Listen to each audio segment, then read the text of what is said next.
Hi everyone. Today's video we're going to make puppy gruel on the one hand, and I'm going to go over how we make food for the mama dog at the same time. It's not identical, but I'll mention the difference as we make the food. A lot of people focus so much on the puppies they forget the mother dog. She's in the other room barking, as you can hear, because I want to reduce her dependence on milk. She's developing mastitis and I don't want the puppies to drink that. She's getting antibiotics, but in the meantime we need to feed them. So in order to feed them out of this saucer, which I'm showing you, we're going to show you how we make gruel. Now what do I have in this setup?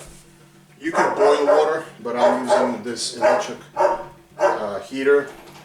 I'm using bottled water as opposed to tap water. I feel it's a little cleaner. I'm using milk replacement powder. This brand is Pet AG. There's other brands, Sibilac, you can get them at Tractor Supply, Walgreens, and you have the large box stores. For the mother dog, you'll definitely need to add calcium. I'm using Tums. It's calcium carbonate. Without calcium, she does not have the ability to produce milk, and the whelping process takes a lot of calcium out of her to push that first puppy through. So calcium during labor is very important, and then calcium after labor is very important. After labor I usually give ice cream, which picks up the blood sugar level and gives the calcium. I usually have cottage cheese, but I'm not having it now. I have sour cream or Greek yogurt. If you don't have sour cream, if you don't have cottage cheese, you can use these. Again, it's important to have a milk-based product to add to the food in order to increase calcium besides the Tums. So this is for the mother dog. I'm not doing it for the puppies that much, except for a tablespoon. The other thing I have is Vertex from canineperformance.com. This is not really puppy food. This is a performance formula which has a lot of joint supplements, glucosamine, MSM, chondroitin, and it has a lot of whey protein. Just like if you're lifting weights and you drink whey protein powder and creatine to build muscle, to push the protein to your muscles. This stuff is for the dog athlete. So if your dog is in Schutzhund, or as it's called IGP now, they're running blinds, they're running around, they're carrying the dumbbell retrieve over the jump, they are very athletic. This will restore them quickly after exercise.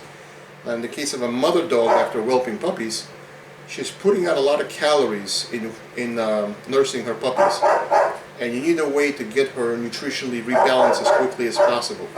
So while this is not specifically made for whelping mothers, I find this supplement very, very useful, and I recommend it very highly, either for a canine athlete or a whelping mom. I believe this stuff really works well. Another thing I recommend for a whelping mom is Breeder's Edge Oxymama. This works very well, and so this is what I use. In today's food preparation, we're not going to use raw meat. We're going to use Barclay's beef barley formula. This is a low-fat rice and beef and barley formula. I'm not a purist in believing in raw food or kibble or canned food. I do what I need to do as the meat comes along. Although dogs can eat raw food, at the puppy stage I don't recommend it, because we're spending so much time and energy to prevent bacteria by sanitizing the whelping box and using bottled water as opposed to water from the faucet.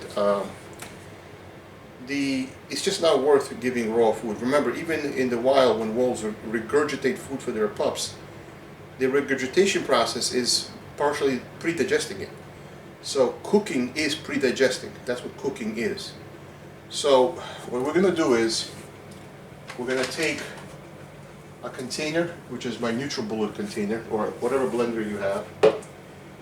I'm gonna take 8 scoops of the powder. The ratio is 2 to 1.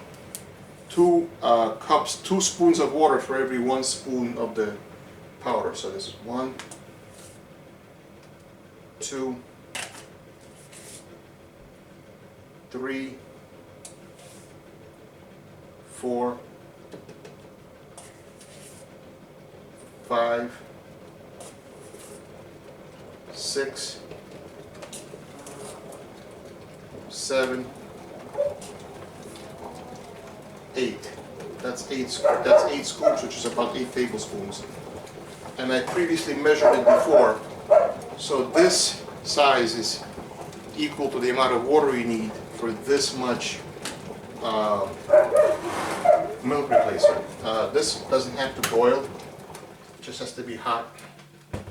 And of course you can boil it in a pot. I'm just using this electric device because it boils very fast. So this gives the correct amount of water relative to the amount of milk replacer. We're going to pour that hot water in there. We're not going to give it that hot because we're going to, just like in the baby, you're going to put it on your skin to make sure it doesn't burn them. So we're going to put that in there. We're going to put 1 thumbs in there. I'm going to put a tablespoon of the Vertex in there. I have a teaspoon, so I'm going to do this 4 times to give the equivalent of 2 tablespoons. 1, 2, 3,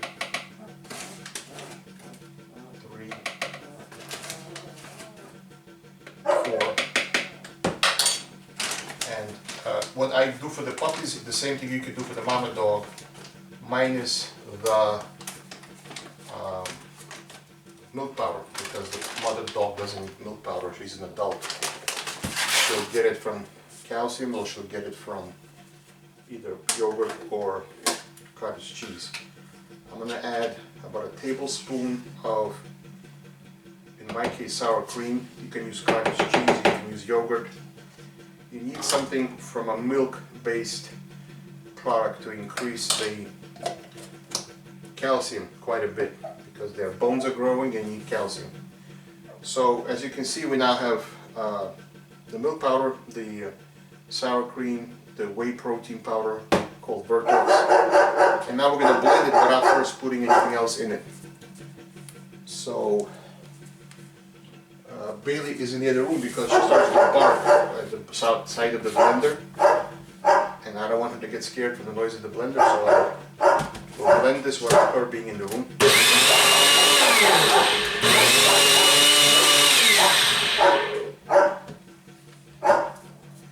I now will add half a can of this dog food.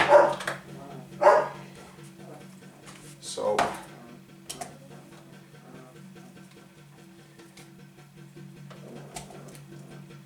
it's half a can.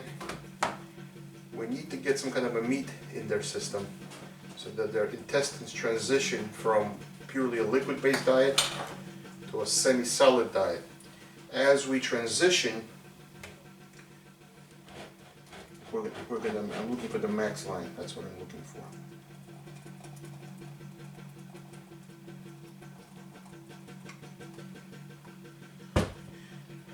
As we transition, the formula will become more meat-based and less liquid-based over time.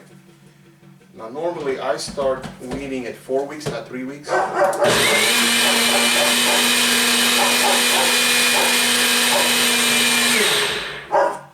But given the fact that their teeth are coming in and she has developed mastitis, I'm giving her amoxicillin for that.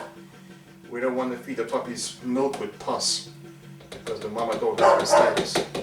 So we want to start transitioning to gruel or mush or whatever it's called sooner. Now notice the bowl is clean. What I'm going to do is take the remaining can of dog food. Now this is already cooked, which means it's pre-digested. It's not raw. It's very hard to handle raw food and not get salmonella. I don't care who your supplier is, and I don't care how clean your hands are.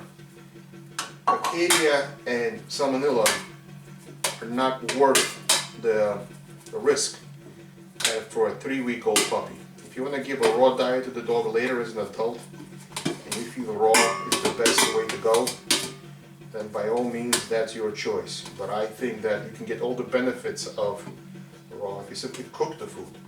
The amount of nutritional loss is negligible, but the risks are significantly reduced by cooking your food.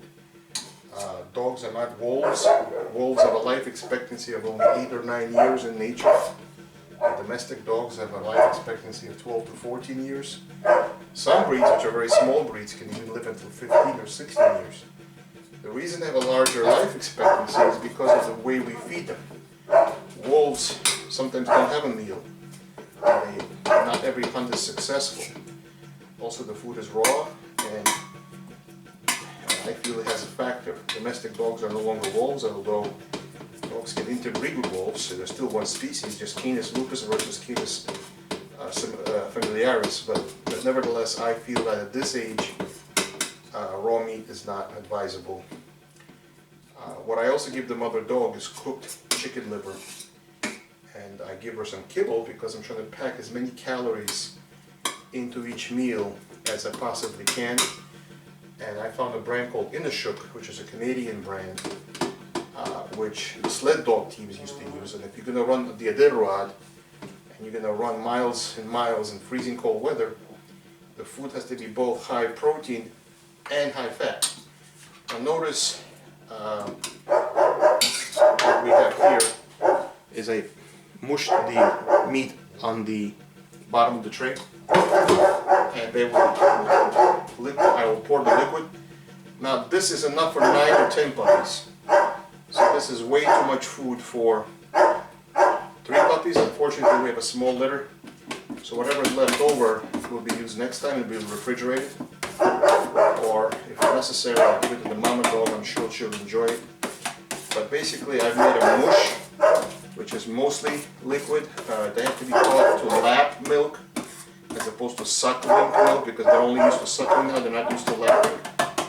And this is how we make the mush, and of course I'm spreading the solids along the bottom so they can pick up tiny pieces that have been broken up.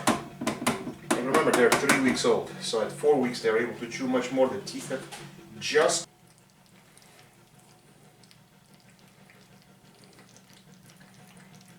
the orange tag puppy is the female, the sable brother is next to her, and then here's pink tag on this side, which is the other boy.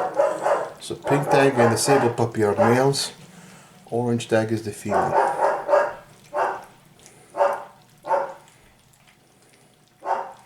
Notice how they're lapping milk. Now yesterday I only showed them how to lap milk by putting some on my finger.